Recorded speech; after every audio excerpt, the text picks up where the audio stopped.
Yubi? I mean, yeah, he's certainly not too hard of a character to play.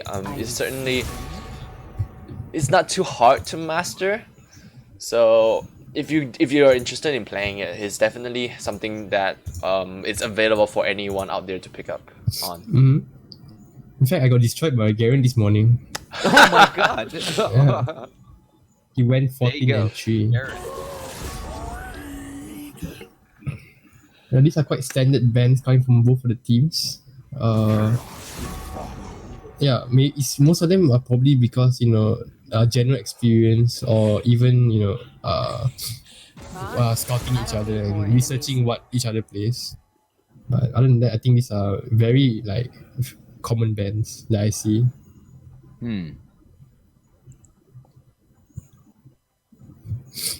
Have you watched these two teams before? I don't remember ever watching these two teams. If we did, I think my brain was probably shut off at that point. Or we've watched so many games I can't remember which one's which. Yeah, we did watch Team Empowered play yesterday. I believe they are on the left side at this moment. At this moment. I actually think that we got the sides wrong, but probably oh wait, no, they are on side selection, so I think they probably chose to be on the left side instead of the right. All right. Respectable. You could never go wrong when you're getting the counter picks. Now, Guilty Wings is definitely a team that we haven't seen before, but being able to get over the group stages and come into the playoff definitely proved that they have a certain amount of skill. So to start things off, both teams are putting out standard bans, taking away the LeBlanc, the Renekton, the Olaf, the Fiddlesticks, the Senna, and the Wukong. All very strong picks, all something that we've seen throughout the games today. During this entire tournament, and sure, this prompts that we might be seeing something else different, but this also means that we're throwing away some of the more stable picks that we have seen throughout this tournament. Trundle. Or not! Trundle. Lulu Trundle. Bringing it back. Is that a combo of any sort, or is that just a counter to set?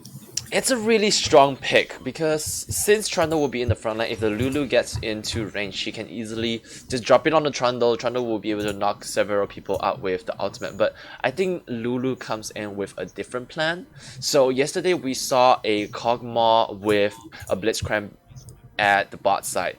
So what people were asking is, why didn't they lock it on the Lulu instead? Because that is a very standard pick. Hopefully we do see something like that today. Oh, I remember Maggie Hot Cup. There you go. Oh yeah, I remember. Yeah. In Team Empowered. Coming back. Now I remember them. I'm sorry, it was just purely because of Maggie Hot Cup. Just that name. I was just like, phew, memory comes back. I don't exactly remember what he was specifically playing, but I did remember him showing us a very good show yesterday. Oh wait, rather 2 days ago. 2 days ago, yeah. What was it? It was Maggie something. I think he was on the Azir, was it? Azir, Maggie Azir. Really? I can't remember. It wasn't Pantheon, was it? No. That Pantheon was locked in by Johnny Sims. That's right. It's been a while. I can't remember what Maggie Hot Cup showed us on the first day of the tournament, but hopefully we'll see. Hopefully he'll be able to showcase his strength and will show us who he will be swell on. Oh, okay, now we see a Syndra and a Orianna ban taken away from both sides. Oh, as well as the Kalista. Now this is interesting again. So just like yesterday, the Kog'Maw and the Blitzcrank lock-in, it's rather unorthodox. It's not something that we always see all the time, but they were able to showcase really strong strength in the power of the Kog'Maw at the late game. Now, we are in the similar situation, as Kalista doesn't necessarily work too well with a Lulu. But probably like yesterday, we might be seeing something. We might be seeing an upset with the skill level itself, or there is another possibility where Kallista's coming in as the top lane.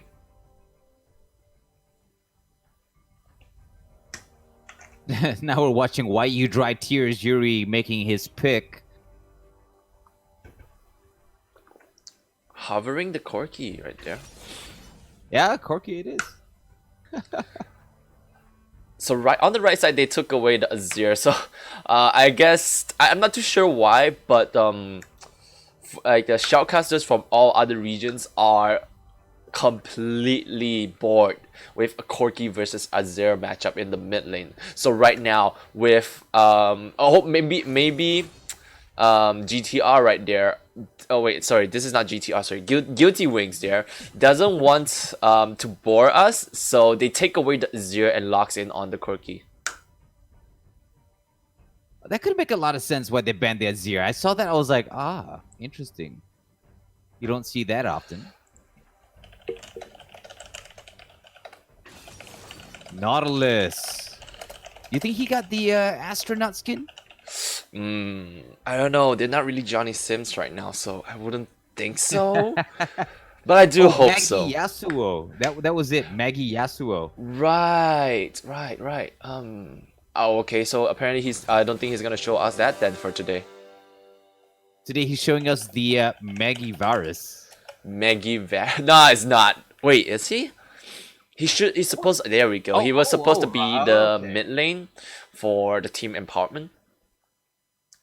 Okay, I guess so he's just holding it for safekeeping then. alright, so now this is interesting. So we originally thought Lulu was supposed to be in the support role, but instead, the man 0234 keeps the Lulu, most probably going to the top side. Now this is intriguing to me because I played quite a bit of Lulu, and I am one of those people who loves cheeses, as most of you would know at this point.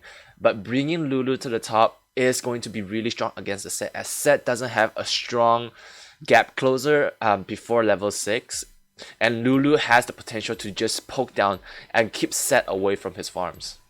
While on the bottom lane, Kalista locks in along with Taric. These two are a very strong combo. Kalista can easily throw Taric into the range of his stun if he ever needs a gap closer.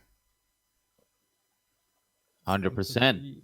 That's a pretty good analysis of what's going on. I mean, for me at the moment, I'm not exactly sure what to make of Guilty Wings' exact team composition, because I haven't seen a lot of Taric or Corki, of course, but like you said, mostly in the mid lane. But Trundle, before this, we've always seen him paired with, like, was it Camille? Trundle Camille? That was it. Yeah, it was a Trundle in the jungle and Camille in the mid lane.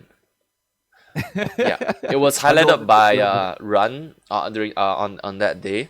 But right now, the Trundle, I feel like they're looking for a comfortable pick, because we've seen the stability of a Trundle. He's just a really strong frontliner. He can soak up a lot of damage for his team. But as a counter pick, Team Empowerment comes in with a Graves, and yeah, when you have a character that is just a frontline, a strong frontline, that is, you just need someone to be able to shred the armor on that on the opponent. So right now, Grace locking in should be able to start skirmishing with the Trundle, and as soon as Grace hits his item spikes. Interesting. Okay, so that makes a lot of sense for the Graves, because I was kind of wondering what was his purpose in the left side's composition. Blue team. Yeah. Team empowered. Yes. Empirical power. So just to clarify with everyone watching right now, so it was Guilty Wings that had the choice of side selection. So they have chosen on the red side. So on the blue team right now, or on the left team rather, we have Team Empowerment and Guilty Wings on the right. So during the gameplay, we'll be referring these teams to the team names itself. So if you do get confused, just let us know and we'll try to clarify it as the game goes on. So we have 45 seconds until the game starts. I want to ask about you guys, about your opinions on who you think will take the first game in this best of 3 series. Whew. I'm definitely gonna say with the first game. I kind of have a feeling that Guilty Wings is gonna take it, because I don't know. I mean, Callista has shown to be very annoying to deal with, and you really have to, like, put her in her place. I'm not sure about. And Corky is a very good mid laner, without a doubt. I mean, although all shoutcasters, like you said, are bored with it. For me, I just kind of thought, like, there's probably a reason why a lot of people choose him for the mid lane. Trundle, just based on past observation, seems like a very strong pick. And compared to Set, Graves, Rise, Varus, and Nautilus, I don't know, kind of shaky comparatively. Depends on how Empowered uses it. How about you, Ren? What do you think about this the current matchup here? I don't know about you, but seeing that Trundle being backed by 2 supports, is gonna be really of a rough ride for Team Empowered here. Is it just me, or is microphone soft? Is this Yeah, it's a little soft on your end, Ren. Okay, is it There we better now? go. Oh, it's way better. Yeah. So yeah, seeing that Trundle being backed by Lulu and Tarek, plus he's gonna get he's gonna soak up a lot of damage from his ulti. Is really gonna be a big threat, especially if he gets a hit in these kind of situations. I could really see them dominating the mid and early game, but seeing the combo of Team Empowered here, they are really going to strike back once he reaches that late game until the Varus reaches this item power spike. And also, good news, guys, they have Astronaut in the. Oh, I good forgot to call look. out. So I Bringing think back this- the spirit here. Yeah, Exactly. continue. Yeah, go ahead. Yeah, and I think Varus Nautilus we can really do well against Kalista Tarek. It's not really gonna be too well. It's not gonna be like we're gonna easily like win in 2v2s. But I think they could hold out long enough for the Varus to reach his first power. It reaches his like champion state. Oh, I Because, certainly hope so. Yeah, it's really really weak. From what I see. Oh, Against the Kalista at least. interesting rune coming in from the Corki though. He brings Hell of Blades, so this does indicate that he is looking for some early trades. He's looking for some early pokes and early kills potentially, especially when you're up against a character like Rice who is rather low mobility when before he hits 6. So Corki can easily jump into the fight as soon as the Trundle appears around. But I agree with Run. In the early game, Guilty Wings does look dominant in this case of scenario. They look like they're gonna be very dominant in the early run, and if Trundle does come in strong in his engages, things are going to be going a lot more smoothly towards Guilty Wings compared with Team Empowered. But I actually want to put my my trust, my beliefs onto Team Empowered there, as they have a stronger late game composition. So if they do play it patiently, which I believe they'll be able to do it, especially when you lock in on a character like Rice, you do have a certain set of experience on playing it safe. You don't want to give yourself out early. So if they are able to hold out the game a little bit, even for just 20 minutes, they'll start picking up on their core items, and from their point onwards, they'll be able to push for victory from there on.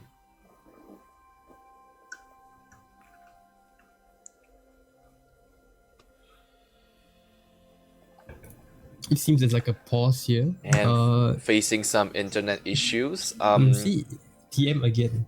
Yeah, Striking back. Callista calling out that TM is not having a stable connection right now. So we will hold out a little bit and hope for the internet to their internet to stabilize. Like I said, definitely a lot of problems on the connectivity front. GG to everybody who's using a TM connection at the moment. Although I gotta admit, on my side of the stream, a lot of people are hashtagging GW Guilty Wings. So a lot of Guilty Oh. Wing fans on Facebook right now watching this game. Cheers to you guys, man! Almost 30 Oh, people man. watching us Ooh, right now. okay, Just- Grace Oh wow. steps forward, puts down a ward, a good ward, I would say. It gives him information if Trundle just walks through there. So now, the Trundle knows that the Graves stepped forward, and could probably guess that there's a ward planted there. So let's see if he can outmaneuver around the ward to give some misinformation to the Graves. And look at that, the Graves went home and picked up on the Oracle lens.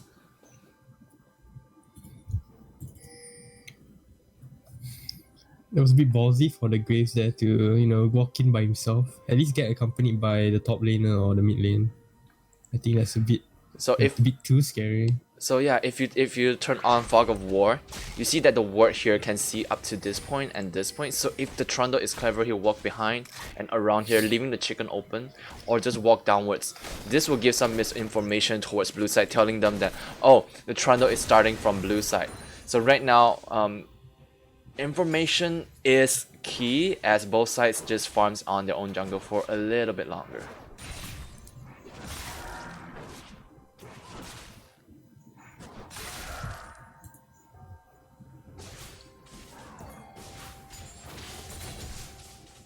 It seems like both teams are playing a rather similar game. Same pace. Same pace, yeah, exactly. I mean, nobody's going out of the ordinary, which is fine, which is complete. I'm starting to love a game at this pace. The bot side is playing rather aggressively, pushing down the lane to force Varus and Nautilus to start farming under the turret. Now it could be good or it could be bad, depend on who you ask.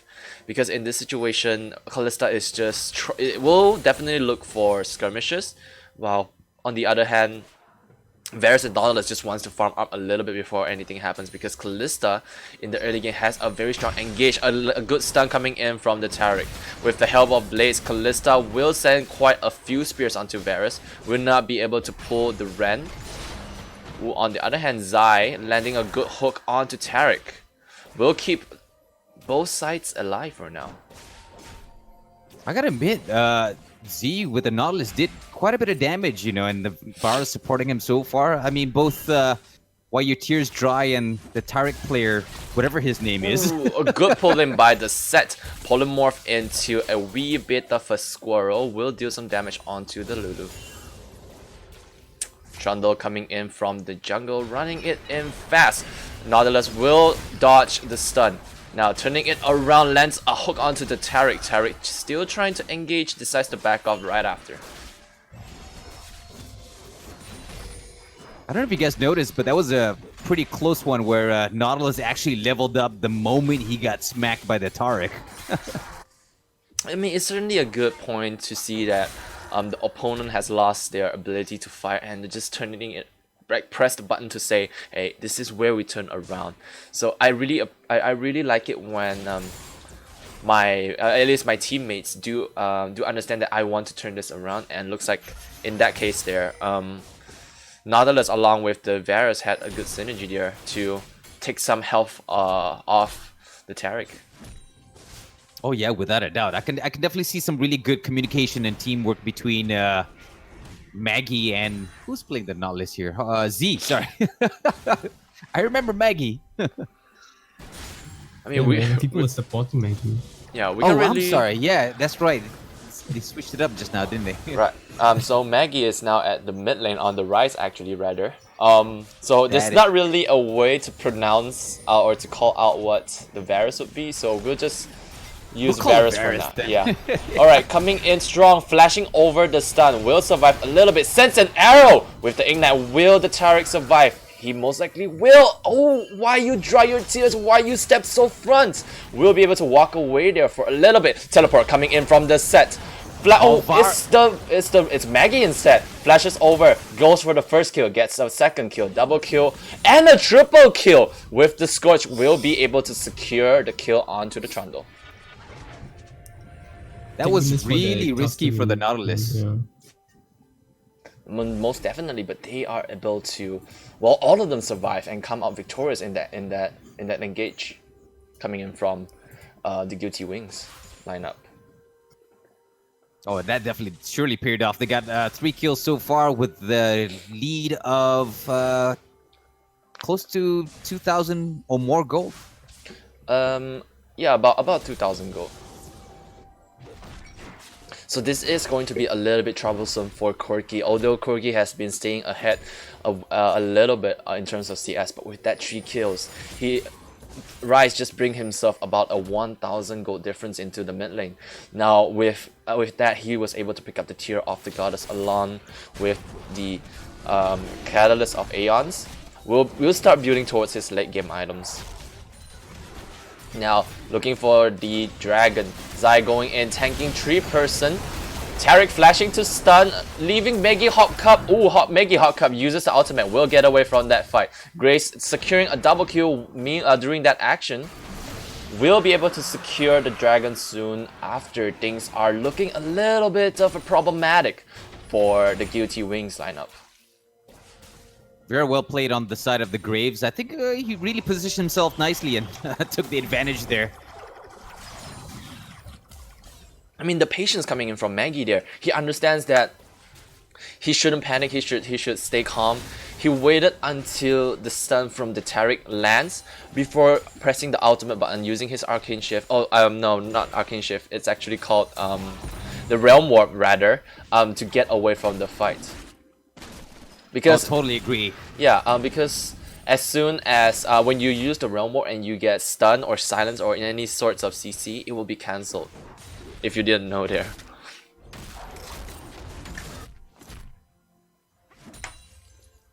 Trundle going for the red buff there, increased damage. Alright, Trundle will be spotted by the ward set, spots the troll and decides to just, you know, keep his distance. Don't go too far. Again, spotted on the second ward. Trundle realizing that he is spotted now, will just clear the ward and just leaves. Or maybe not, looking for a potential, maybe not, okay. I thought he would be sneaking a Rift Herald, but he chose not to, goes for the chicken.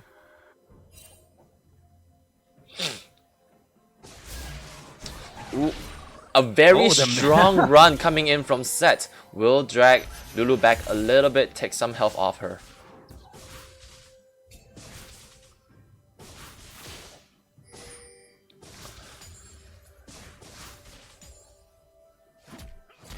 I gotta admit, the man is doing pretty well pushing the lane here.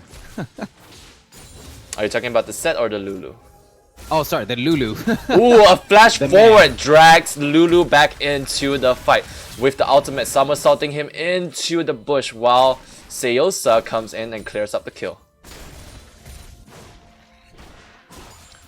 For the viewers there, I am having a little bit of a runny nose, so thank you for your concern. Oh shit, It's just a little bit of a blocked nose, so I may sound weird. I hope that later any coughing, later. Any high fever, no, diarrhea. Coronavirus does not have runny nose in the description, so I'm completely fine. Thank you for your worries. You should do what I do. I keep a stock of clarinets for whenever I need to clear my nose. Clarinets? I thought that's an instrument. I'm not too sure what that is. No, that's a clarinet. Clarinets is, well, I don't know exactly what it is, but it's for decongesting your nose. Is it like a medicine or like an? Oh yeah, it's a medicine. It's medicine. Ah. So basically, it's a pill. You take it, and your blocked nose would clear up within 45 minutes. Ooh. Damn.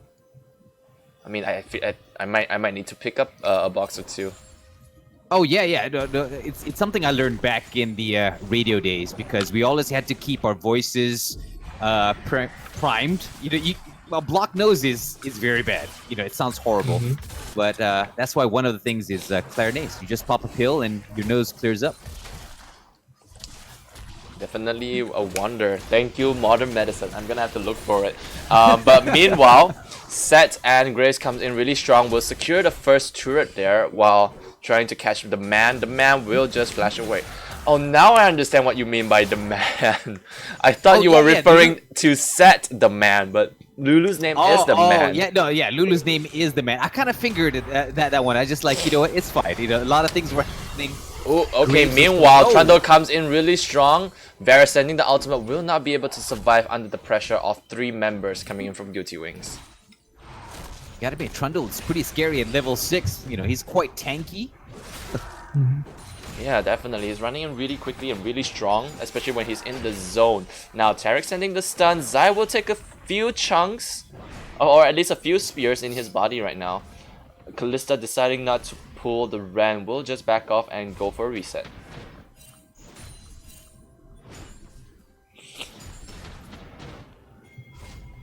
Oh, we see the blue team pinging. Is it the blue team or the red team pinging right there at the top lane? Enemy missing. I'm not too No sure. idea. Oh, that was for a very brief moment. Don't worry. I saw that and I was like, okay.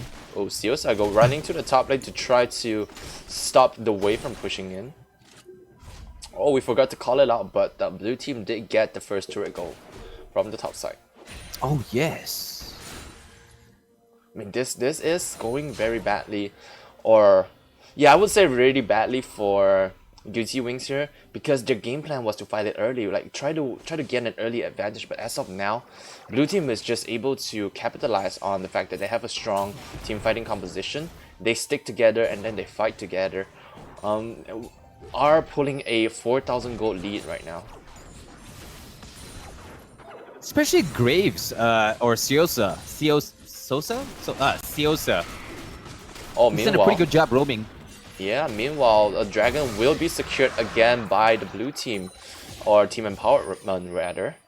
Meanwhile, Lulu rotates to the mid lane. Oh, look at Lulu though. She does pick up on the Rod of Ages, a little bit of a tanky build. Probably we'll be seeing a little bit more frontlining the Lulu will do for the team. Oh, without a doubt, yeah.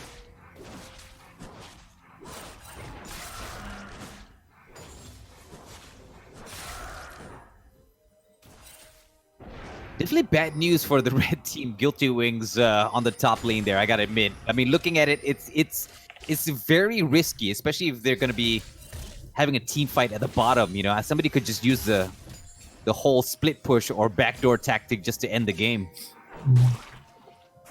Oh, okay, Siosa going in really strong onto the Kalista. Taking a huge amount. Oh, dodges the spear. We'll have to flash out from that fight as he sees more of Guilty Wings coming in. But just like that, why you Dry Tears just gets chunked down and he will be disabled for the fight. Now, Set coming in for the teleport. This is a 3v4 situation. 5v4 situation rather. Where they're going in really strong, taking down. Ooh, actually, never mind. They took down no one from the Guilty Wings.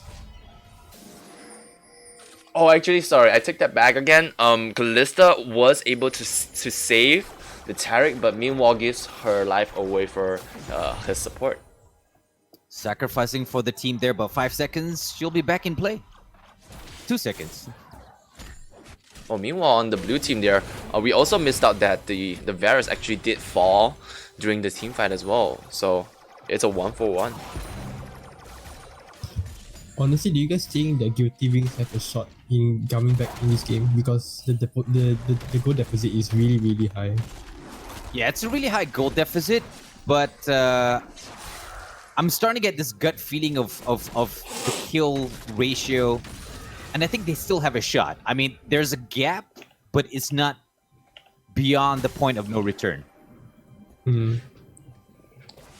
I mean, But it is at the edge. Yeah. It is at the edge. Yeah. It is there, but I mean, I am a pure believer of never giving up. So in a game, when my team when the entirety of my team wants to surrender, I'm always the guy that says, "Hey, it's not the time to surrender. Never surrender." Oh my God, you're that guy. Oh, Why no. do you hate me? Oh my goodness. So Guy. I believe if a team has this kind of mentality, you always look for options to win. You don't just go, oh, we are on a deficit. There's almost no way for us to come back, bro. But it's an almost no way. There's always something there that your team is missing out right now, but you'll be able to find later down the game. So with this kind of mentality, personally, I have made a few very strong comebacks. I don't have proof to show, of course. But when those kind of situation does happen, it is a really great feeling because with the power of friendship and belief, I was able to help the team win a game. More like your stubbornness, because I think the rest of the team was like, this basket, how come he didn't surrender? Yeah, More why like this guy? I mean, that's of course a possibility. That happens When more those than kind of situation often, yeah. happens, when Oh, those kind of Siosa situations going happen, in really you feel strong, goes into the backline, or actually behind the high knees of the Tarek. Will take him down really quickly there. I must say, the Graves is playing very aggressively this game. Xian Run, what did you want to say? For the past 5 minutes I've been cut off, but sure, it's okay. It was really a bad misposition for the side of red team there. I think they could have done better and at least establish some vision before they started to walk it off for the hero. The initial vision always counts. Ooh, Oh my okay. god, that was okay. The Corky, not too sure if that was just intention to poke or he missed his leap, as he drops a little short and just sends a missile to poke down Maggie right there. I'm getting Emilia Tay on my live chat. Literally said, the Rise so effing good. I mean, most. mean, Oh, the she player didn't say or- effing, FYI. She used the proper word there. The full. I mean, we have to filter some of the things we say on stream. Of course. But Not the yeah, language of the F Kingdom. right. What Run just said. Oh, I'm wondering now. Like, did that? I don't think the F team was able to proceed into the sadly. playoffs. Oh, they there. didn't make it? I don't think so. I don't remember calling out F team last night. Regardless, with what Emilia had said there, yes. Okay, hold that thought. Zai going in really strong on the jungle.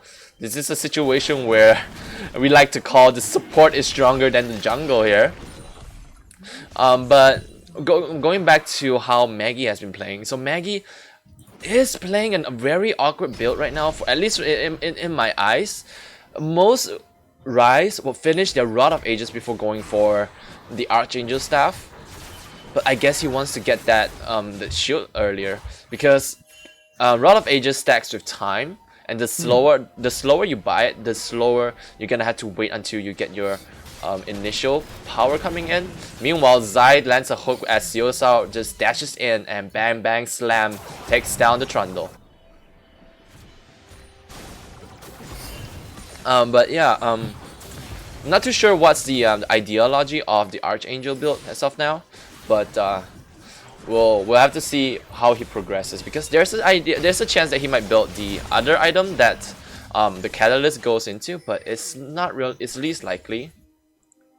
But there we go. Going for the Yeah, there's the okay. Rod of Ages. So Rod of Ages. So by locking it at this point, so he's going to need a lot more time. So it's a stack per minute. So he has to wait for 10 more minutes before Rod of Ages comes to a full stack.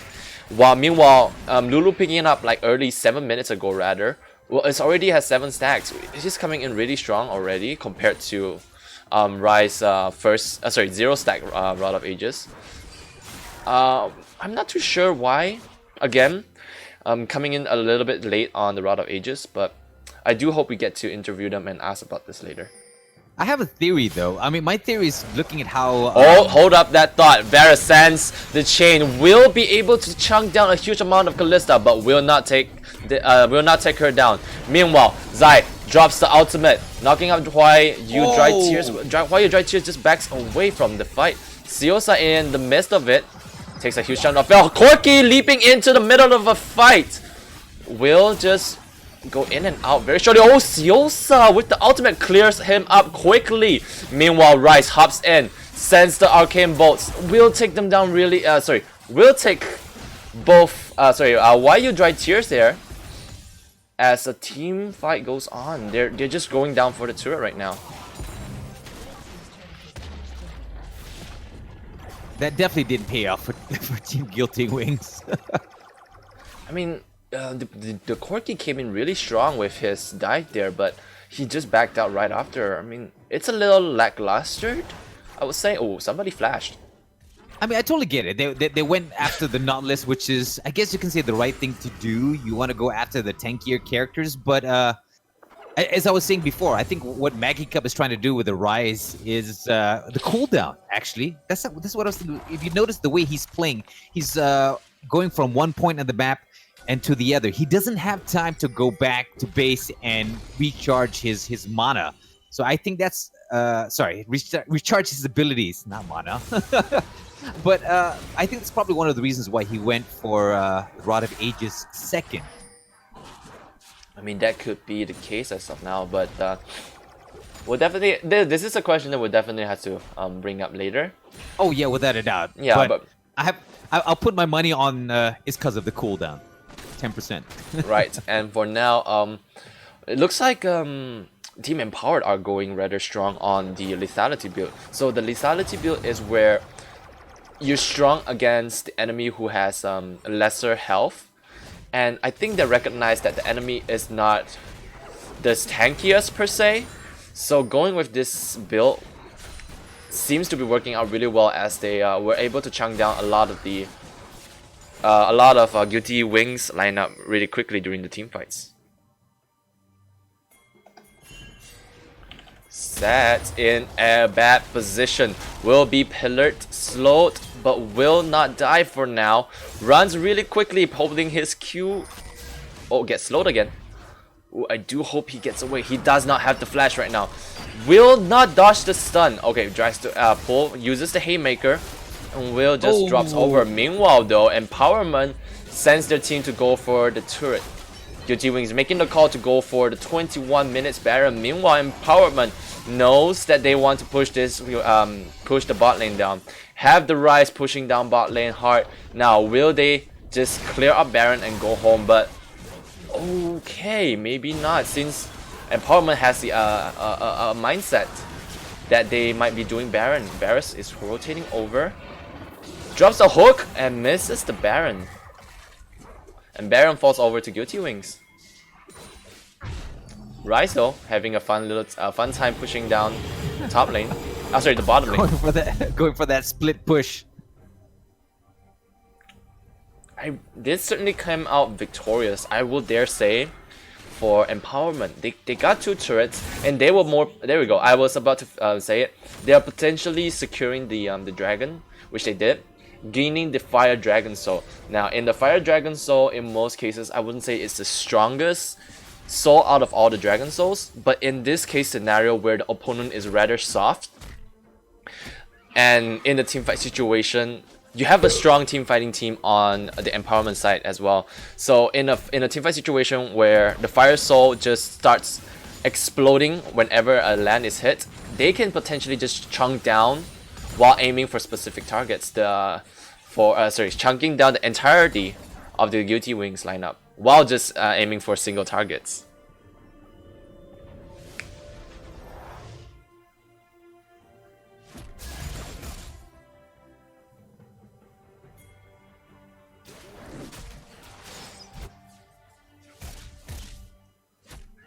What do you think about Team Guilty Wings, and if they focus a lot more on taking down the turrets, if possible?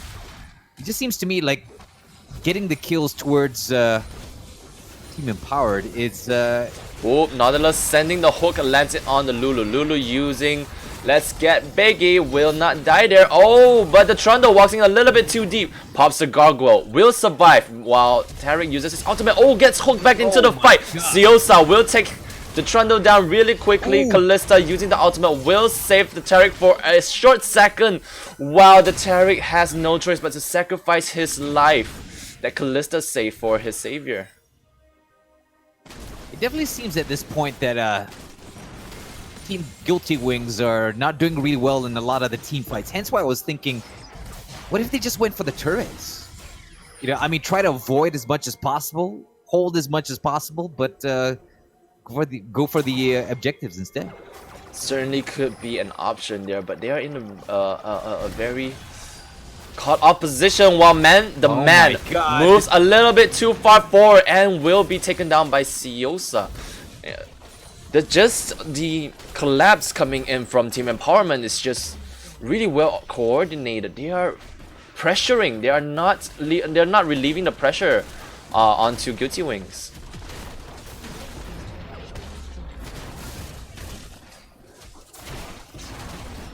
Yeah, I do believe this could be the bottom of the barrel for Team Guilty Wings.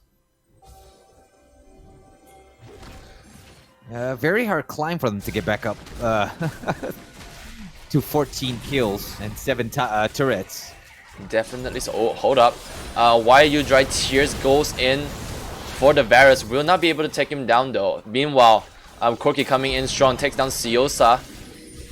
Meanwhile, as well as Zai right there. There's a teleport coming in from the man. In this situation, Rice being caught up in a position there. Ooh, misses the flash, but will be able to take down Corki and the Callista. He was able to turn it around in the situation where he was caught off. Tells them, hey, I'm not stuck here with you. You're stuck here with me, and just demolish Kurzi and Why You Dry Tears.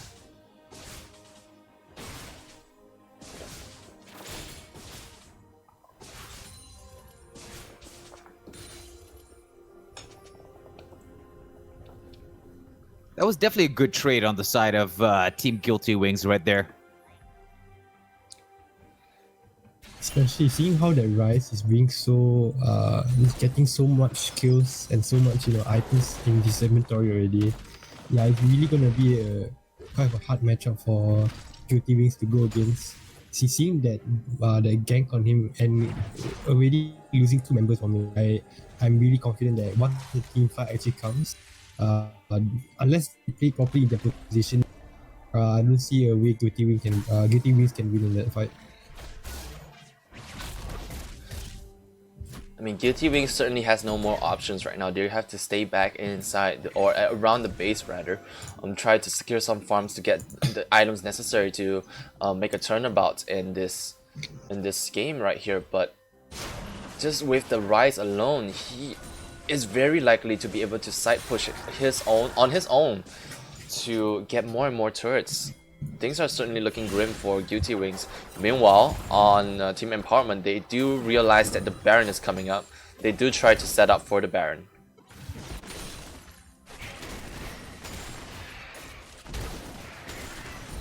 Oh, it seems that Team Empowered is pretty much congregated mostly in the mid lane,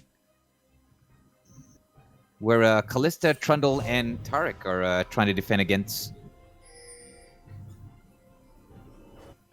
Now, pulling so Team Empowerment are doing a reset right now, going back, picking up the items as they are getting ready themselves for the Baron, as Baron is going to come in 20 seconds. Trundle, moving through the jungle, will set up a ward right there. Get spotted. Will have to back out for now.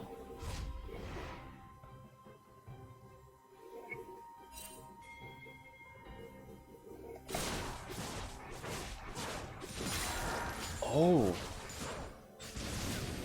And Empowerment pulls a bait and switch. Doesn't go for the Baron while instead getting ready for the Dragon instead. With the Elder Dragon, their teamfight potential is gonna go a lot more higher.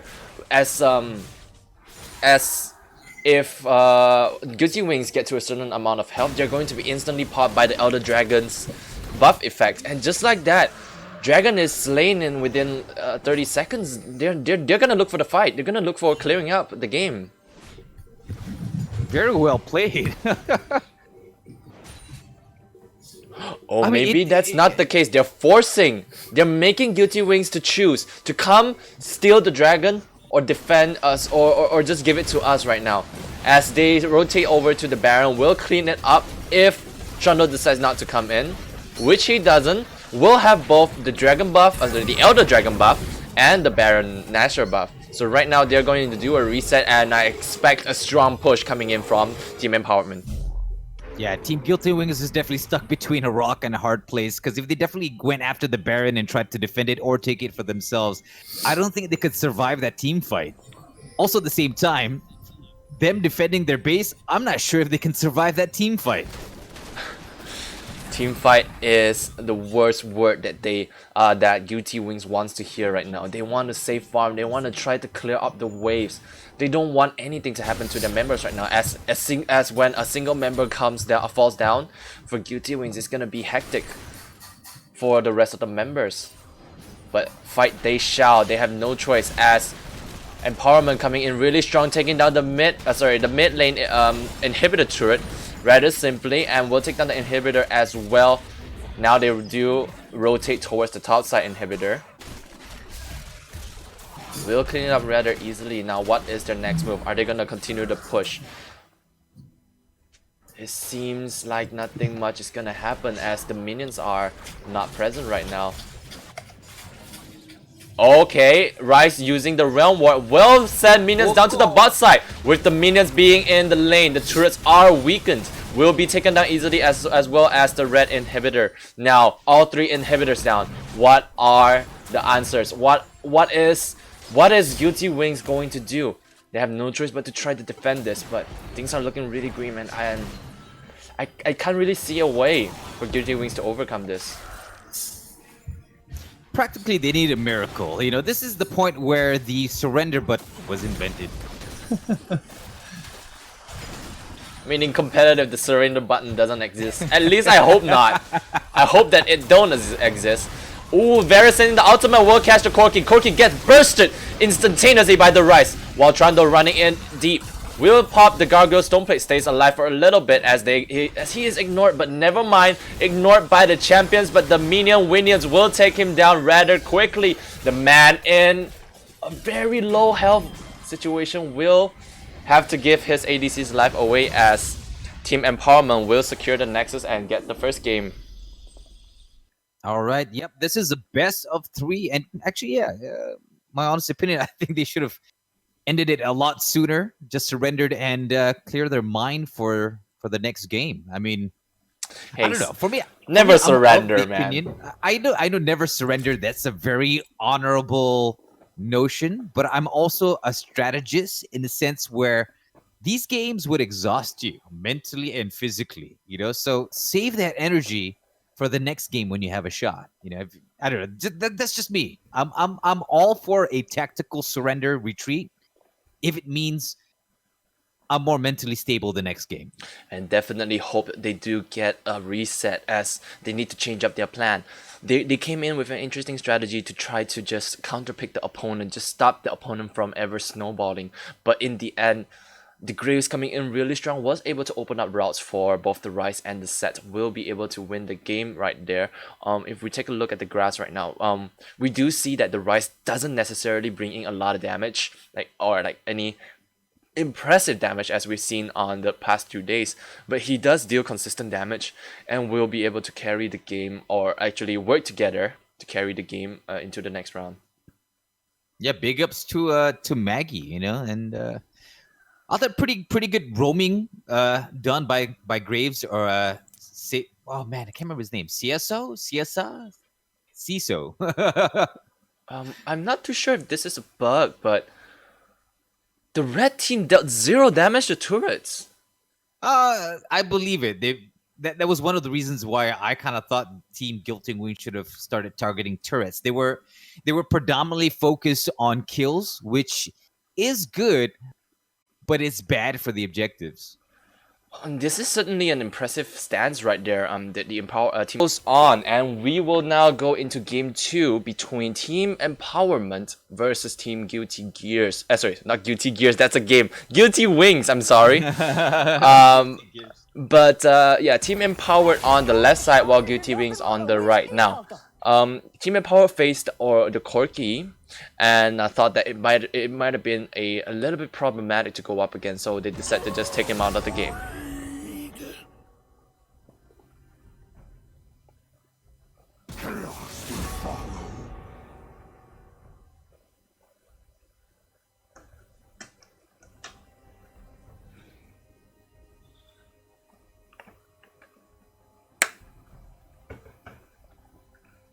Fine.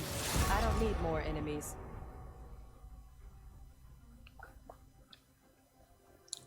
Now in the bands right here, we do have a Corki and Renekton band for Team Empower, as well as Fiddlesticks and the Senna for QT Wings here.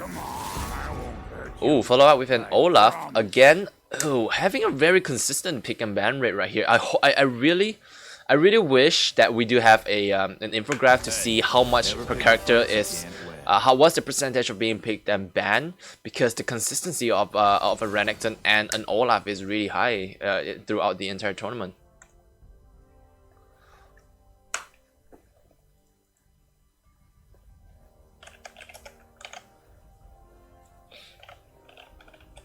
Kind of wonder what Hockey is thinking at the moment. Hockey? Oh, basically, I can't read his Chinese name, only his tag. So. Ah, okay, Oh, gotcha. Azrael. All right, and Azrael is locked in. So, okay, what do you think about the Azrael really? We've certainly seen a few games yesterday. He did came in very strong. So yeah, what do you think about this lock in right here? I think it could be beneficial for them. I mean, if they played it very differently and really go after the objectives instead of the team kills, I think Azrael would be a good addition to their team comp. Rakan as well. Yeah, most definitely, because like with an Azrael lock-in, it does gives that security where the Azrael can peel for himself with the Arcane Shift and the flash that he's definitely gonna bring. So Azrael is a safe pick to a certain extent, but he does have to give out a little bit of the early game, because before he finishes his Muramana, even if he finishes Manamune, he needs to stack up to get to Muramana. So his power does come in after that, but before that they have to be aware and not get caught out by the enemy team. And so Team Empower. I keep saying Empowerment, but it's Team Empower. I need to put that in my mind. But Empowered goes back to the Nautilus Varus combo at the bottom lane. Not too bad of an idea, especially since Nautilus can stop a Rakan's engage rather easily, and by using the ultimate button, as soon as he gets into range with the Ezreal, the ultimate will start just going through and through and through until it hits the Ezreal. So Nautilus lock in here is will be able to lock down on the Ezreal rather simply there. All right. So it seems the Kled. Actually, I'm trying to remember that character, Kled. What was his special? Colette is the Yordle that rides upon a lizard steed. Yeah. So he has 2 health bars. Something like that, yeah. A bigger health bar and a tiny health bar. Right, one for his ride and one for himself. Yeah. Yeah. So Kled coming in here is showing that, I mean, at least for Kled, that he wants to skirmish, he wants to fight in the early game to the mid game. So if a well played Kled knows how to maneuver around, his rotation with his ultimate will be very, very strong. But I do believe that the Kled is going to the top lane into the Wukong. I'm not too sure how the matchup will go, but Kled regardless is a very strong bruiser slash skirmisher, should be able to outduel the Wukong. Now to follow up, the bans are coming through. A Lee Sin, a Rumble ban for Team Empowered, followed up by the Rek'Sai and Trundle ban taking away from Guilty Wings. Oh, meanwhile, they are hovering the Sejuani. Definitely a very tanky front line. Again, as I mentioned the last time she was picked, she's a very strong jungle right now with the current Sunfire Cat buffs, as well as the fire empowerment for the jungle item. Will get locked in on for Guilty Wings. Oh. I like how the both of us are just like, oh, Silas. I mean, this has been a threat to every single game that he was locked into. He hasn't been a deficit for the team that locked him in, and it's gonna be a problem for Guilty Wings to overcome that enormous amount of heal that Silas get when he does his engages. But instead, we see a swap. We do go back to the Graves. So the Graves here locking in. Always have to remember the power of a Grace in the jungle. His clearance is very fast. He can come into the lane with a lot of damage for the engages, especially when your lanes has a very stable amount of CC. Grace lock in here will be able to I would say outfight the Sodrani.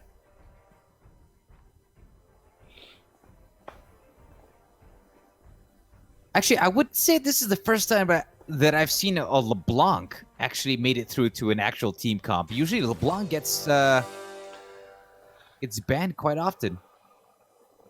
I mean, rightfully so. She does have the potential or like the power to go in and out of fights to just burst down people. But as of now, with the LeBlanc being locked in, it does give a sense of damage output. I think the LeBlanc locked in here is certainly to catch to pick up more kills onto the Ezreal, because you certainly can't rely on Nautilus always landing his hook on the Ezreal. With a strong dash, a strong assassin coming in. LeBlanc, I would say, is a good pick, but Guilty Wings coming in with, they got taunted with the Silas, so they said, hey, you reminded us of the power of the Silas. We'll show you why you shouldn't have done that. Now we're gonna lock in on the Silas, a Silas into the LeBlanc matchup. I wonder how this is gonna go. And the picks and bans will finish here, as we will have another 3-minute delay for our spectators. So yeah, let's talk about this a little bit. Ron, I want you to bring out what do you think about the top lane, the Wukong against the Kled? What's gonna happen in the top lane? I think the Wukong is going to be quite of it's going to be quite of a hard matchup for the Kled, because even though like Kled can sustain easily and having to juggle 2 bars, Wukong still has the double ulti that he could easily pull out for in case of a 1v1 that's going to happen. For the early game, I don't think much will happen. I think both of the champions will be quite even, unless there's early jungles that are going to try and gank. But other than that, I think they're going to go. It's quite going to go towards the side of Wukong once the mid game arrives. I mean, certainly so. How about what Mo? Let me ask you a question here, right? What do you know? Okay, so you've already seen several games of Silas here, and of course LeBlanc. You're gonna see that a lot. You must have seen her a lot in your solo queue adventures. Yes, I have. in this matchup, who do you think will win in the middle lane? Okay. To be very frank, I mean, I don't want to be too hard on Curse here, but like, he out of the entirety of the team rank, he's the one that's the gold level. I mean, not to say that he's bad, but comparative to everybody else, he's the lowest rank. I think it really depends. It's a unique situation here. We got a really strong champion, but a low rank player right now. So it could be a make or break for Team Guilty Wings. Basically, Maggie Cup, he's been very good in the games that we've seen. He's practically the MVP every single time. So whatever champion that he's played, and he's played a great variety of them, he's always proven that he's good at it, regardless. So now we know it's not the champion, it's the player. So we have this very unique situation where we have quite okay team comps, but now it rests on the talent of the individual player. And as a team, you're as strong as your weakest link. So Guilty Wings, they're as strong as Curse, and yeah. I mean, certainly this has. I'm gonna correct you there, because there has been definitely a lot of such cases. For example, you heard of the SKT T1 dominance back in the years, where they came in with a back-to-back World Championship series, and what all that needs to happen to take down these behemoths is to make an upset. So I do hope that Guilty Wings here will be able to make that happen, so as we can because if they lose this game, they're out of the tournament. They'll be gone. We won't be able to see them until maybe the next time, if they do decide to join again. But this is a make or break moment. They have to step up the game, and they have to win to give us a game 3. Essentially, this is possibly the end of their journey, or the beginning to the next round for them. Oh wait, no, that means that they'll have to win one more, wouldn't they? Yeah. Poor They guys. have to win like two consistent of 2 games to move on to the next round. Well.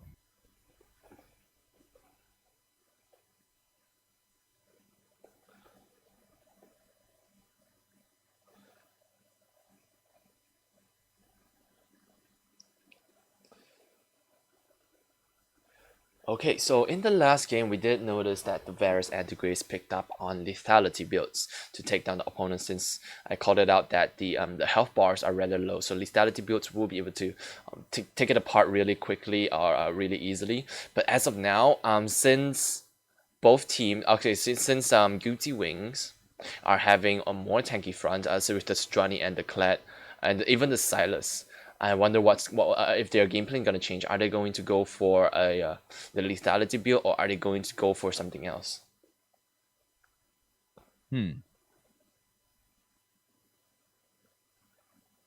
Yeah, that's definitely something we should pay close attention on and see which way they go in terms of the overall build.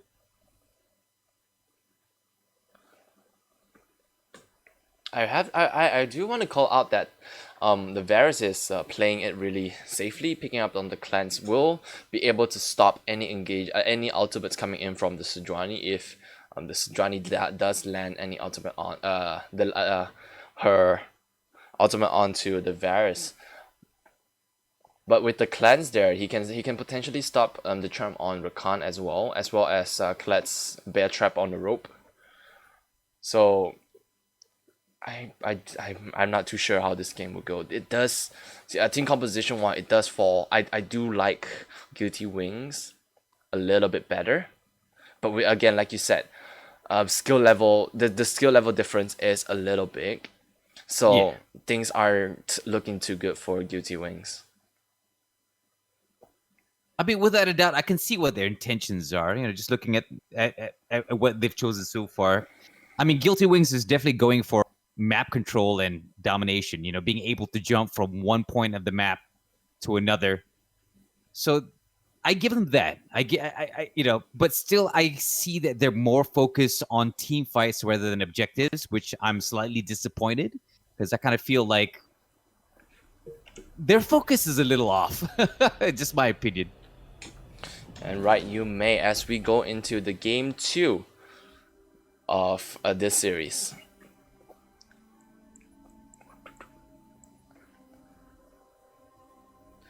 Now we notice that we start things off with a reset right there. We'll have to wait a little bit before the game goes on. It's funny how they already pause it as 4 seconds into the game. They immediately like catch onto the and toss. Quick reaction timing coming from who paused the game? The red team, right? Yeah. Yeah, quick reaction from the red team there.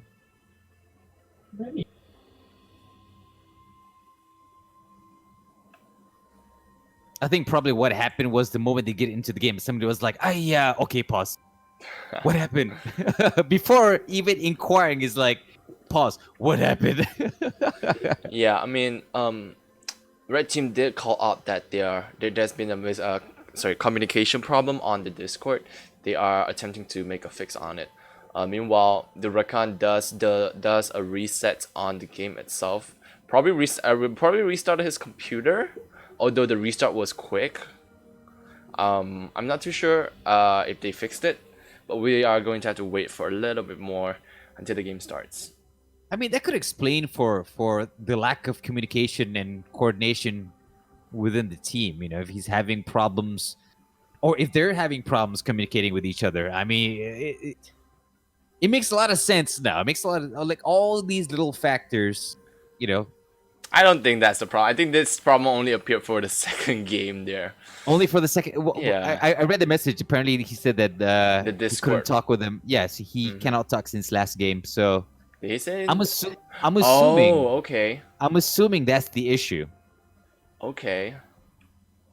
Wow, good call out there. I completely missed that sentence right there. So if that's the no worries, case, man. then it was this would be a huge indication on what happened on the last game. That's why the engages coming in from the Taric and the Trundle wasn't on point. Trundle moving in a little bit too early in most cases. That Yeah, that really does explain it. 100%. I mean, so it's not necessarily bad decisions. It's just Miscommunication. miscommunication There due we go. to technical difficulties. There we go. I mean, sometimes you're battling in the game, but you're also battling the game itself, or the PC or the internet. You know, so that adds a certain layer of difficulty to an already difficult game. I mean, most definitely. So we do have to sit back and relax for a little bit as they try to fix the problem.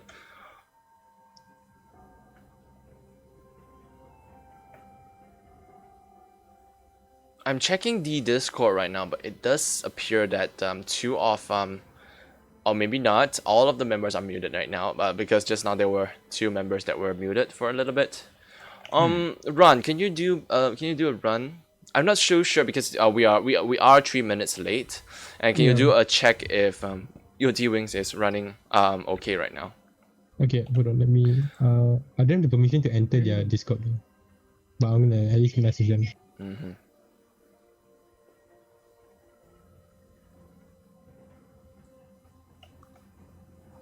Okay, I'm gonna try and communicate it. I'll update you guys on what they say. All right, thank you for that.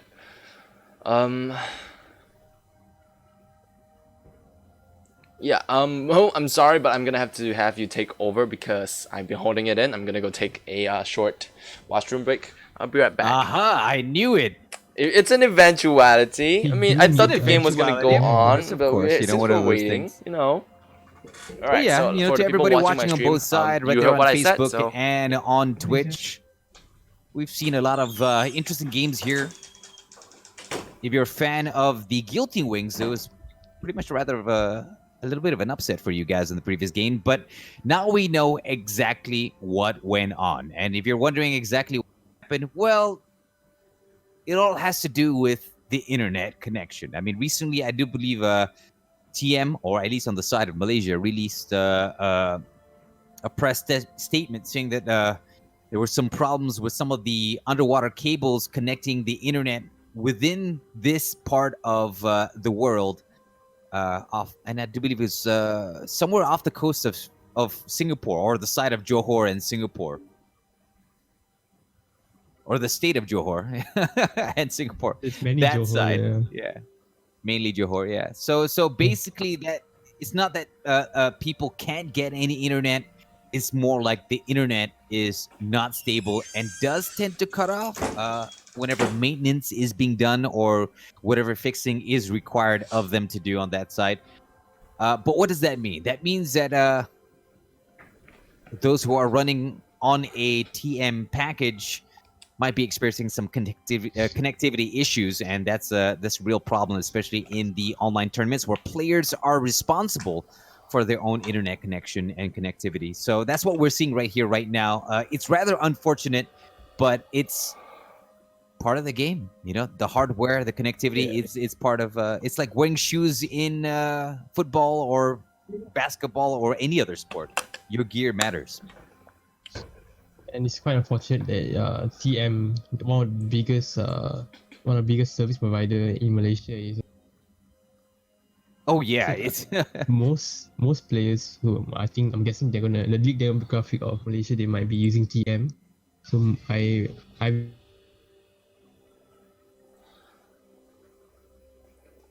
So have you confirmed oh, okay. Okay, so apparently the game they solved it. So we will now go right into the game.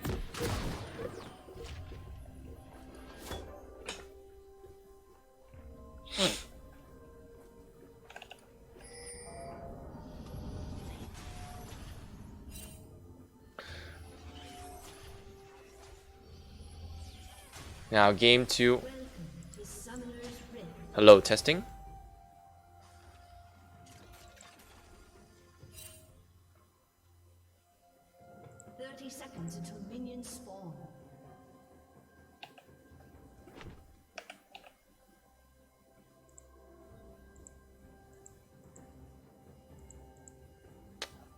no. So it appears that there is a problem coming in from my side of the game. I'm trying to make a restart. I will try to restart the call onto the Discord, but for now the game will be paused for a short while as I try to figure out the problem here.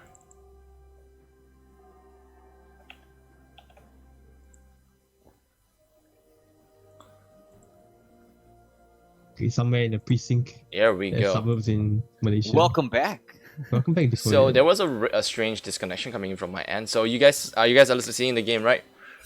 Oh, we're seeing the game now, There but we we were discussing about the potential of you having bad internet, like the players. I'm not too sure what happened there. It was just suddenly like I think that my Discord crashed. But yeah, we're back in here, so Gucci right here. All Gucci. Gucci gang, Gucci gang, Gucci gang.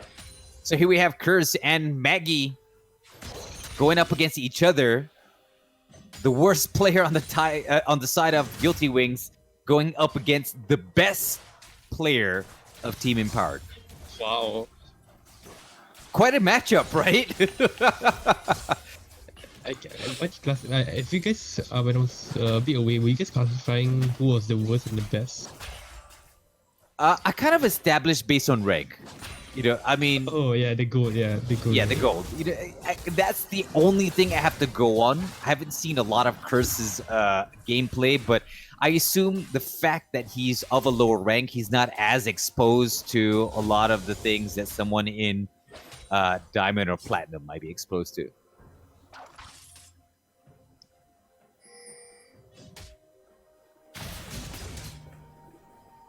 Alright, as of now, all lanes are showing some stability, just playing it safe and farming it out right now. Although topside does have a little bit of deficiency. Ooh, okay, never mind. I take that back. As Graves goes in for the fight, Sejuani saying hello, and will have to say goodbye as Graves flash forwards to go for the kill. Sejuani will drop onto the ground. Oh, a flash forward by Wukong will be able to secure the kill onto the man. A down and 2 kills goes over instantly to Team Empowered. A pretty big head start for Team Empowered right here. It's still too early to tell whether Team Guilty Wings is going to be strongly affected by this, but I think now it's just based on them keeping their head together and not letting the 2 kills affect their mental state. Because I really hope that they definitely fix their technical issues and able to talk to each other, make better decisions with a clear mind. So, but yeah, this is what I meant when I said Graves is a very strong jungle right now. His clear speed in the jungle is quick, and even if he goes into a skirmish with you right now, although there are a lot of characters like Lee Sin and a Javan Forth that will be able to take away Graves' lives, but when you're on a tanky character like Sejuani, you're gonna have a hard time. Now Graves establishing dominance onto the Sejuani, will have his bot lane coming down and help out as the 3 of them takes down the Sejuani. Yeah, I think Team Guilty Wings has to avoid every single team fight as much as possible. Wukong scaring Scar away. Kled will now have to stay off his mighty, or actually a scaredy steed right now. We'll have to farm alone in the top lane for a little while, or at least until Scar decides that it's time to come back.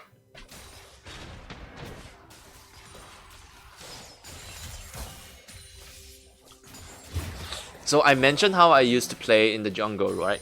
Oh yeah. So yeah, I actually joined some local tournaments. They are called the weekly weekend cups back in the day. Right. So yeah, I was a jungle at that point, and one of my main characters that I play the most is the Sejuani.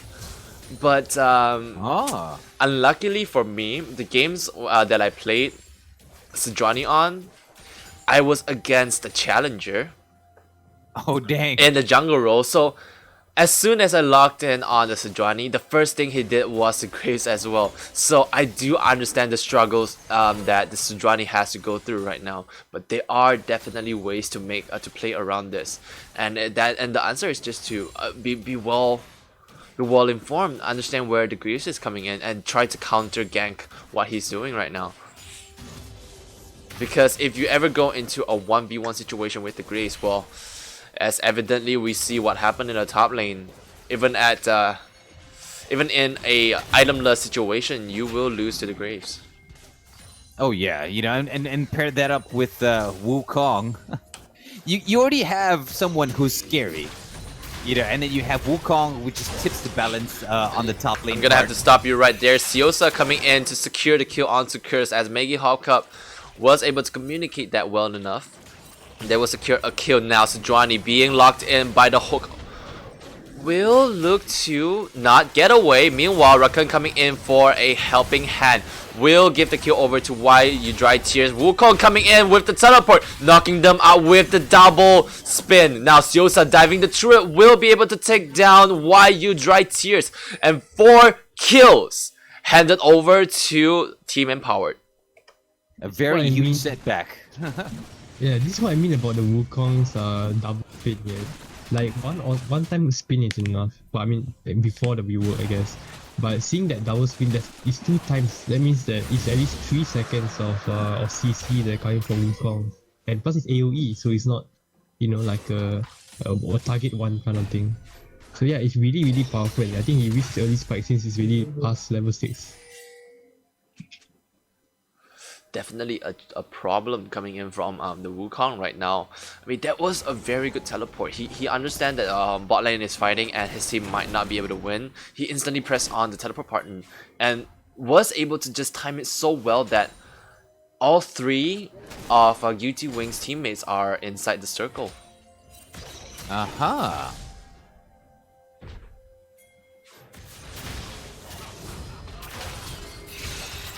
Oh, look at that. Kurt's going in for the kill. Hot Maggie there. Maggie Cup will be able to fool the Silas. Now, Siosa over the wall will play around with Kurtz. Kurtz going over the wall with his passive. Heals a huge chunk of health. Forces Siosa to flash away.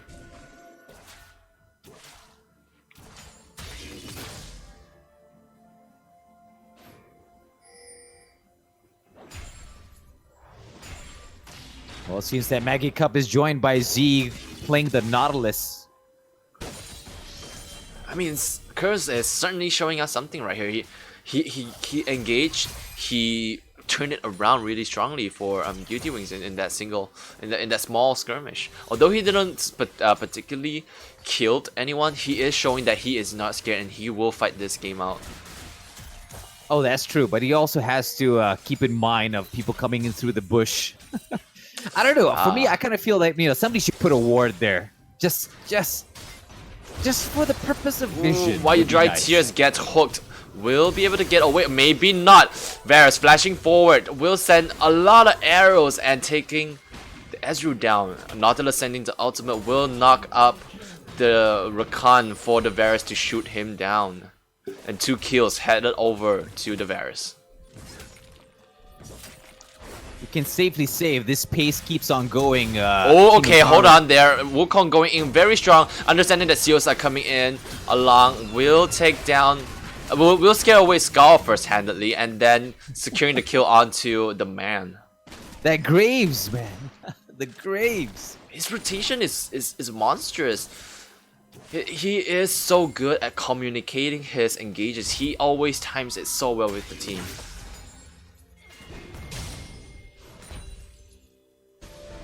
Meanwhile now, Grace going for the Rift Herald. Meanwhile, nothing much is gonna happen as Johnny just shows himself a little bit. Tries to stop Maggie from getting away. Uses the smite to poke, rather. Oh, sending the ultimate right there will stop Grace from getting the Rift Eye. Now Rift Herald will be put on hold there. Now Team Empower is pondering on the idea if they should secure it. They will decide to give it out for now as LeBlanc backs off from the river. Oh, Nautilus a little overstepped there. Will have to pop his stopwatch. Will try to hook away, but will not survive for long as Guilty Wings take him down.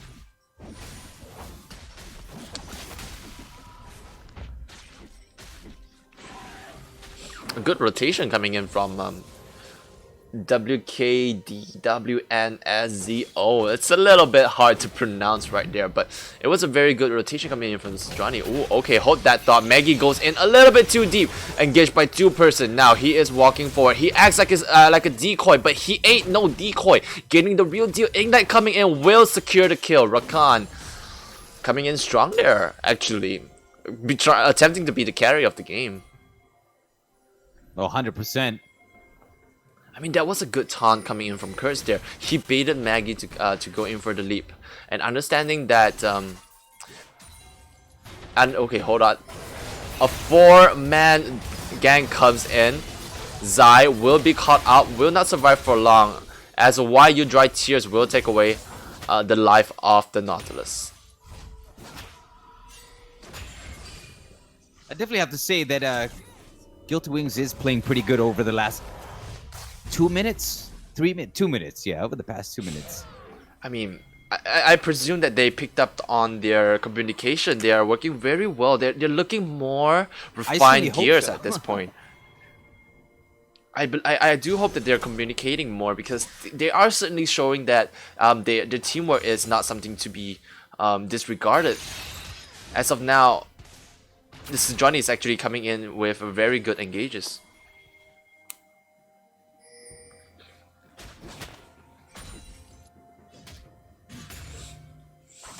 So what do you think, Run, of the game so far? Oh, Wukong Honestly, I think that tries to okay, does scare Scarl away for a little bit there. The man now without Scarl will have to back off for a little bit. I'm sorry, Ron, to cut you off there, but yeah, you were saying?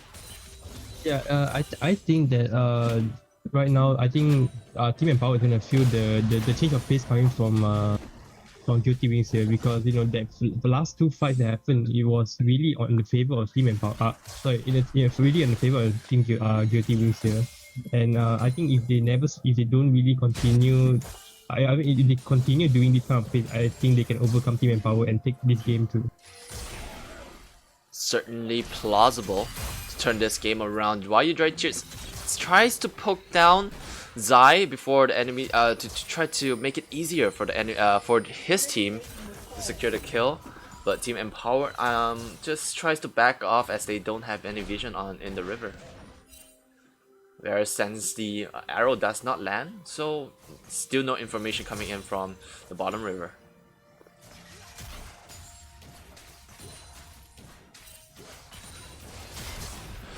Nautilus sends the hook, will lock into Why You Dry Tears. Ultimate coming in by both Siosa, and the Nautilus will take down. Ooh, another kill handed over to Siosa. Meanwhile, Kurtz goes in a little bit too deep. Trades 1-for-1 himself for the Nautilus. Well, meanwhile here, Siosa, or actually the entire team of Team Empowered decides to go for the Baron. Should be able to pick this up easily as Sejuani is alone in that situation. Claire coming in from the side will lock on to Siosa. Siosa being low on health. LeBlanc abandons him.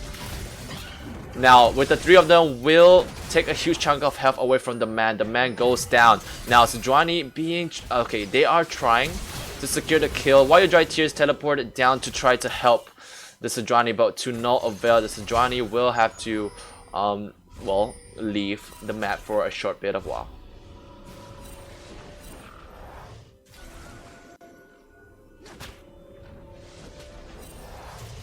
Will not get spotted as he recalls. Poor Rakan, if you only could see the champion on the Team Empowered side right there in the jungle. Something could have been done before the teleportation gun has gone off back to base. I mean, certainly so. So, like, I'm just a bit shocked that the LeBlanc decided to just go all in on the enemy team instead when the Grace got caught out. I'm not sure if it was just a little bit of a tunnel vision coming through, but yeah, that fight certainly didn't. It wasn't a loss for Team Empowered there by no means, but I feel like the LeBlanc could have done something there in terms of helping out his jungle there. Oh, true, 100%. But the thing is, with Team Empowered right now, they're way ahead, almost towards the mid game. Wow, okay, mid of the mid game. They could afford to make a couple of mistakes at this point. Guilty Wings, however, they're still behind. They need that every chance that they can get. They need to close the deficit between both teams. I mean, it's certainly awesome seeing that Guilty Wings just it's not stopping. They're trying to retaliate. But as of now, it starts to stall down a little bit as Team Empower are putting the pressure onto Guilty Wings again as they try to secure the second Rift Herald. And hopefully so this time they will actually pick up on the eye itself. So now with the Rift Herald, what is their next objective? They got the bottom lane turret, so are they gonna go for the mid? Oh, meanwhile, Johnny going in deep for the LeBlanc. LeBlanc will simply just fly away.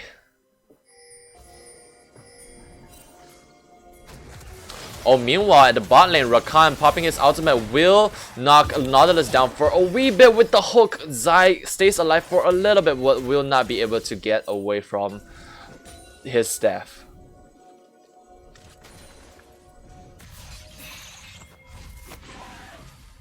Yeah, this is really well done for the side of focusing on. I mean, they're not really focusing as much on what we said earlier. I can really see them changing their playstyle a bit and playing more of positioning rather than get as much kills as they can. So yeah, this is really well done for this. This is really the improved version of Guilty Wings right here. Oh, Siosa goes in deep for the Rakan. Rakan tries to get away, gets a knockup, but will not survive for long. Now, meanwhile, in the bottom lane, Varus goes in deep and goes in fast, taking down YU Dry Tears. I wonder what happened there. Grace had no vision there, so if we go back there, I'm really intrigued. So Grace was patient enough. He understands that there's someone in there, but without no vision, I'm not too sure what happened there. How did he know that this Johnny was able to get away? That is really fishy, but I'm gonna take it as luck. Yeah, that was really fishy. I'm going back again. I do that was think definitely lucky because both of them were trying to go back to base. Wait, Calling back. there was a ward there, so You just on him, yeah. I mean, this is incredible position here. If he does decide, I mean, he does count it out that the recall time of the Sejuani. Okay, so I think this is just incredible numbers being crunched here as he just secures the kill. Wow, we spent quite a bit of time to just to understand how he died. So meanwhile, there is a fight going on continuously on the bottom side. So now blue buff will be contested as a 5v5 fight goes on. So Johnny takes away the life of Siosa right now as trades her life for the kill. Meanwhile, Silas goes in really deep, misses the chains. Meanwhile, at the same time, oh, and it is an ace going over to Team Empowered. Another prime example of Guilty Wings just not benefiting at all from a team fight.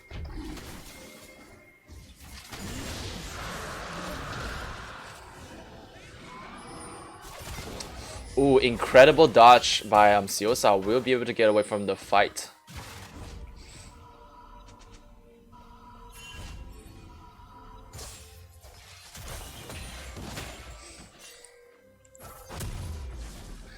Now, if you look at the gold count right now, things are certainly not looking too well for the Silas as he doesn't necessarily has his lead right here.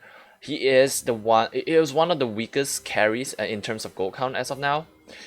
So they are relying on the chances of the team fight coming through. They do want to look for picks rather than team fights at this point.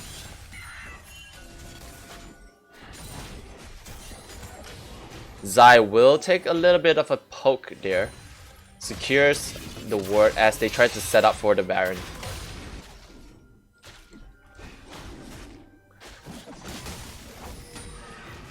Sejuani gets spotted out, sends the hook by the Nautilus, follow up with the chain of corruption. Will not be able to survive for long as TheMoeHawk will take away the kill. Meanwhile, a quick Zhonya's pop leading to a death of his own. Varus misplays there. Oh, hold that thought as Seosa goes in onto the man. The man flashes over the wall while Zai misses the hook. Seosa flashing over the wall again. The man will survive for a little bit there. And nothing more happens from there. Well, Zai right there with a little bit more than a pixel left on his health.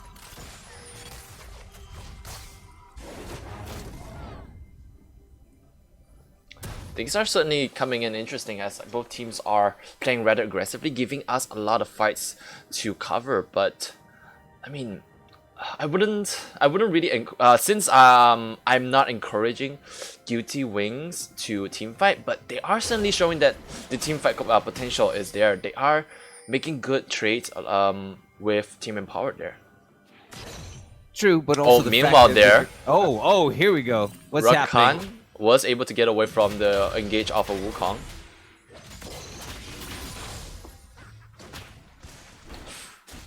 A little bit of a false alarm right there, but they are. Yeah, that would have been risky if he had taken it. 2v1.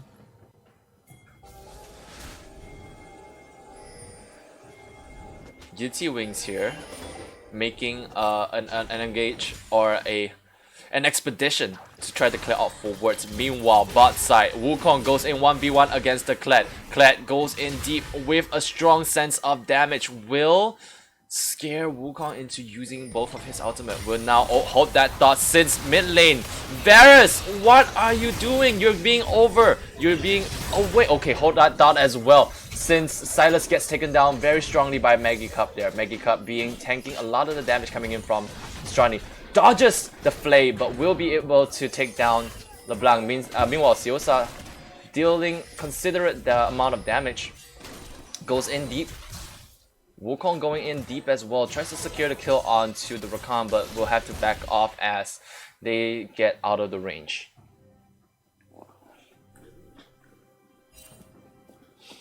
I mean, Varus is making a lot of bad plays as he oversteps. He has done that a total of twice, though that's not a lot. But just giving away yourself like that, it's inexcusable. Those are bad plays coming in from on the Varus. Are they losing their grip? I want to say they're losing their grip. I mean, they still have quite a huge buffer. Like I said earlier, I mean, like Team Empowered, they're so far ahead right now that any mistake is negligible at this point. You know, it's more on the side of Team Guilty Wings. You know, I mean, they really got to make up that defensive real soon, and get their champions fat as fast as possible. they need that. I mean, right now, Team Empower are looking towards the dragon. They do notice that it is coming up very soon. They want to set it up. They want to get the dragon, the Mountain Soul.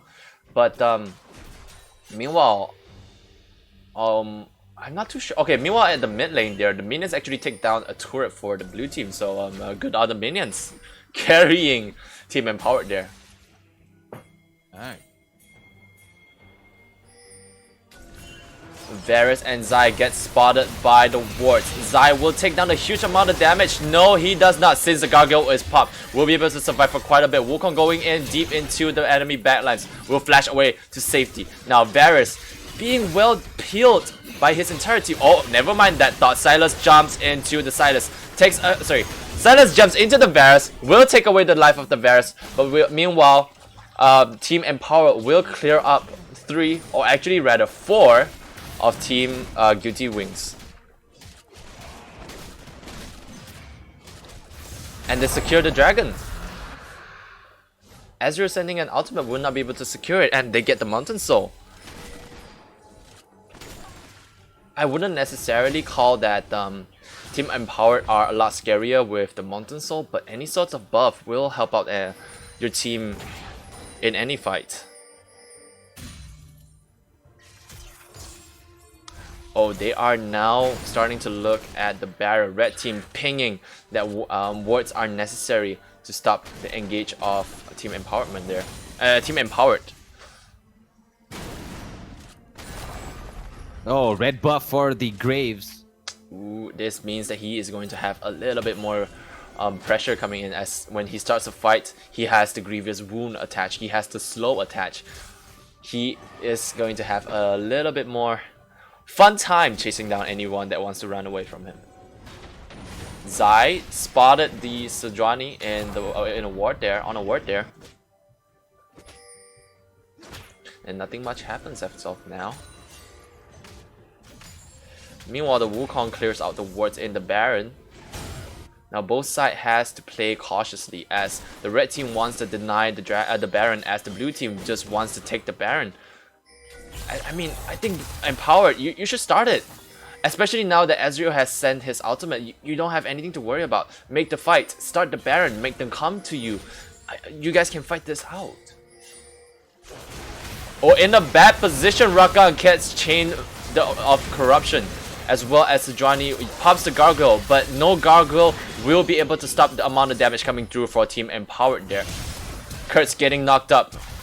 Being chased in, a nice little hook lands as Siosa clears up the kill. And I believe they will go for the Baron as of now.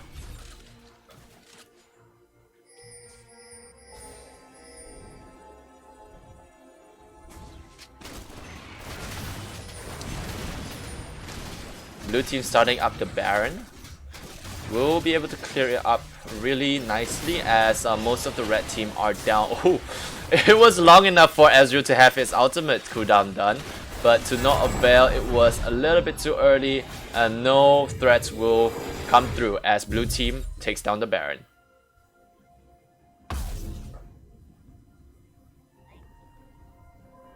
So for 27 minutes on the clock, and we can see it down there on the bottom, very risky for Team Guilty Wings, as well as in the mid section. Barely any turrets to protect the two. I feel for them. I'm really, every time I look at the mini map, I'm like, oh my god, how are they gonna defend? This is certainly not looking well. If you can see, like on the top side, blue Team Empowered, they just have a plenty amount of wards in top side. Oh, meanwhile, TheMoeHawk Cup looks for a pick. We'll just have to back up from there.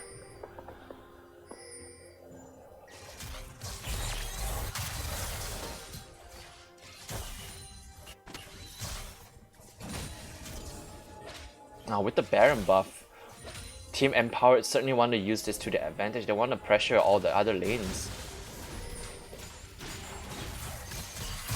Nautilus taking quite a bit of damage and saying that he's not worried about taking damage.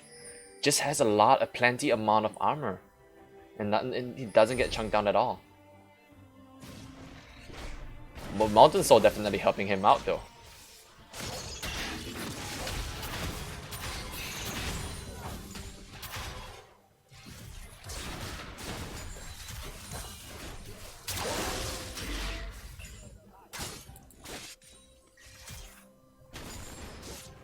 Team Empower seems to be not phased at all. Just pushing at this point in time.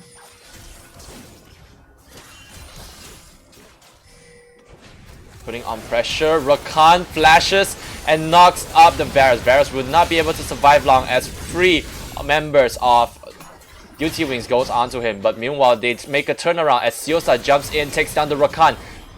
Sejuani being alone again in the middle of the entire team will have to drop, as well as the Ezreal. 4 teammates of Guilty Wings are now down. Kled going in very, very deep, tries to solo the entire team, but will not be able to do so, as Team Empowered gets the ace and most likely, most definitively takes down the game, takes away the game. Yeah, without a doubt, this is practically a GG. Team Empower is really, really strong in the past 2 games we've been seeing. They honestly know how to shape their lineup and know how to position themselves, you see. Because thanks to the follow-up on the Graves, they managed to push through the entire lane even without the back. So yeah, I could pretty much say that Team Power is going in strong here, and showing no mercy towards no team that stands in their way. I mean, rightfully so. Team Empower is showing us that they are a force to be reckoned with. Meanwhile, the Varus sells all his items so us analysts can't look at it at the end of the game.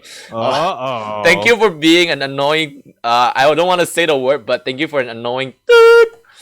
But we still can look at your stats as coming into the game. Siosa definitely showing the power of the Grace, coming in with a huge amount of damage coming through, even higher than their ADC, even higher than the LeBlanc, and as well as the Wukong.